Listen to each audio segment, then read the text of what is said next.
അതാണ് ഇനി അറിയേണ്ടത്. Reporter breaking. KPCC നേതൃമാറ്റത്തിൽ ഉറച്ച ഹൈക്കമാൻഡ്. പുനഃസംഘടന അനിവാര്യമാണെന്നും ഭാഗികമായുള്ള അഴിച്ചുപണി ഗുണകരമാകില്ലെന്നുമാണ് വിലയിരുത്തൽ. നേതൃതല ചർച്ചകൾ തുടരുന്നതിന്റെ ഭാഗമായി സംസ്ഥാന നേതാക്കളെ ഹൈക്കമാൻഡ് ദില്ലിക്ക് വിളിപ്പിച്ചേക്കും. എന്നാൽ AICCയുമായി നേതൃമാറ്റത്തിൽ ആശയവിനിമയം നടത്തിയിട്ടില്ലെന്നും പാർട്ടിക്ക് പൂർണ്ണ വിധേയനാണെന്നും KPCC അധ്യക്ഷൻ K. സുധാകരൻ പറഞ്ഞു.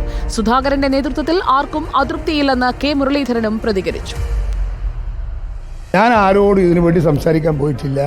SC വേണുഗോപാലും ഞങ്ങളും തമ്മിൽ രാഷ്ട്രീയം ഞങ്ങൾ സംസാരിച്ചിട്ടുണ്ട്. ഒരുപാട് കാര്യങ്ങൾ സംസാരിച്ചിട്ടുണ്ട്. ഈ ഇലക്ഷനെ സംബന്ധിച്ചൊക്കെ ഒരുപാട് കാര്യങ്ങൾ നമ്മളിന്ന് സംസാരിച്ചിട്ടുണ്ട്. വളരെ ലേറ്റാകുന്നത് വരെ ഇന്നലെ ഞങ്ങളിരുന്ന് സംസാരിച്ചിരുന്നു വേണുമായിട്ട്. ഒന്നും പ്രശ്നങ്ങളൊന്നുമില്ല. ഞാൻ ആരെയും അതൃപ്തിയൊന്നും അറിയിച്ചില്ല. ഞാൻ നിങ്ങൾക്കൊരു പത്രസമ്മേളനം നടത്തിയിട്ടില്ലേ? ഞാൻ ചെയ്ത പണി അതാണ്, വേറൊന്നും ഞാൻ ചെയ്തിട്ടില്ല.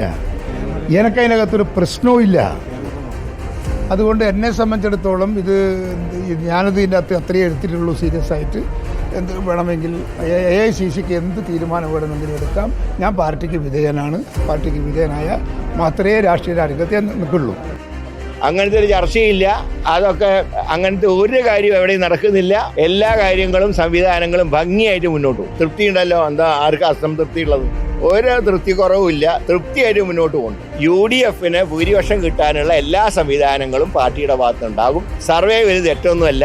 സർവേ മുമ്പ് നടത്തിയിട്ടുണ്ട്, ഇപ്പോഴും നടക്കുന്നുണ്ട്. ഏതായാലും നല്ല മെജോറിറ്റി വേണമെന്നുള്ള കാര്യത്തിൽ എല്ലാവരും ഒറ്റക്കെട്ടാണ്. വെറുതെ തമ്മിൽ തല്ലിപ്പിക്കാൻ ആര് നോക്കിയാലും നടക്കില്ല. അതുകൊണ്ട് ഞങ്ങൾക്ക് പിണറായിനെ ഇറക്കുന്നത് വരെ വിശ്രമമില്ലാത്ത ജോലിയാണ്. റോഷിപാൽ നൽകും കൂടുതൽ വിവരങ്ങൾ. റോഷിപാൽ, K. മുരളീധരൻ പിന്തുണ പ്രഖ്യാപിക്കുന്നുണ്ട്. പക്ഷേ ഹൈക്കമാൻഡ് തീരുമാനത്തിൽ ഉറച്ചു തന്നെ മുന്നോട്ട് പോവുകയല്ലേ? എന്തൊക്കെയാണ് ഇപ്പോൾ കോൺഗ്രസിൽ നടക്കുന്നത്? സുജയ പാർവതി, കോൺഗ്രസ് ഹൈക്കമാൻഡ് ഇപ്പോഴും പുനഃസംഘടന വേണം എന്ന നിലപാടിൽ ഉറച്ചു നിൽക്കുന്നുണ്ട്. കാരണം തദ്ദേശ തെരഞ്ഞെടുപ്പും നിയമസഭാ തെരഞ്ഞെടുപ്പും പുതിയ നേതൃത്വം അത് മാനേജ് ചെയ്യണം എന്ന നിലപാട് തന്നെയാണ്. കാരണം ശക്തമായൊരു തിരിച്ചുവരവിന് ശക്തമായൊരു നേതൃത്വം വേണമെന്ന അഭിപ്രായമാണ് കോൺഗ്രസ് ഹൈക്കമാൻഡ്. അതിൻ്റെ ഭാഗമായി തന്നെയാണ് ഒരു മുഖംമാറ്റത്തിന് കോൺഗ്രസ് ഹൈക്കമാൻഡ് ആലോചിച്ചതും. പക്ഷേ പല കാരണങ്ങളാൽ KPCC അധ്യക്ഷൻ K. സുധാകരനെ മാറ്റുന്നതിന് ശക്തമായ എതിർപ്പ് സംസ്ഥാനത്ത് ഉയർന്നു. KPCC പ്രസിഡന്റിനെ മാറ്റുന്നെങ്കിൽ പ്രതിപക്ഷ നേതാവ് VD സതീശനെ കൂടി മാറ്റണമെന്ന അഭിപ്രായം ഉയർന്നു. പക്ഷേ ഇപ്പോഴും ഹൈക്കമാൻഡ് പുനഃസംഘടനയിൽ ഉറച്ചു നിൽക്കുന്നുണ്ട്. അത് ഭാഗികമായ പുനഃസംഘടന കൊണ്ട് പ്രത്യേകിച്ച് പാർട്ടിക്ക് നേട്ടമുണ്ടാകില്ല എന്ന അഭിപ്രായമാണ്. ഏതായാലും ഇനി ഒരു അന്തിമ ചർച്ചയ്ക്കുള്ള തയ്യാറെടുപ്പാണ്. അതിൻ്റെ ഭാഗമായി പ്രധാനപ്പെട്ട മുതിർന്ന നേതാക്കളെയൊക്കെ ദില്ലിക്ക് വിളിപ്പിക്കാനാണ് സാധ്യത. ഇതിനെക്കുറിച്ചുള്ള ആലോചനകൾ നടക്കുന്നു. KC വേണുഗോപാൽ ഇന്നലെ തന്നെ ദില്ലിക്ക് തിരിച്ചിട്ടുണ്ട്. രാഹുൽ ഗാന്ധി ഉൾപ്പെടെ ഒരുപക്ഷെ ഈ പുനഃസംഘടനാ കാര്യത്തിൽ ഇടപെടാനുള്ള സാധ്യതയുണ്ട്. കാരണം വളരെ പ്രതീക്ഷയോടെയാണ് കേരളത്തിൽ കോൺഗ്രസ് ഹൈക്കമാൻഡ് കാണുന്നത്. ഇപ്പോഴത്തെ തർക്കങ്ങൾ പരിഹരിക്കാൻ പറ്റാത്തതിലടക്കം ഹൈക്കമാൻഡിന് അതൃപ്തിയുണ്ട്.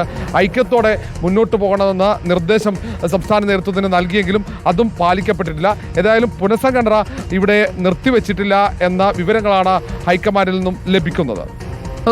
റോഷിപാലാണ് വിവരങ്ങൾ നൽകിയത്. നേതാക്കളെ ദില്ലിക്ക് വിളിപ്പിച്ചായിരിക്കുമോ ഇനി ചർച്ചകൾ? കാത്തിരിക്കാം.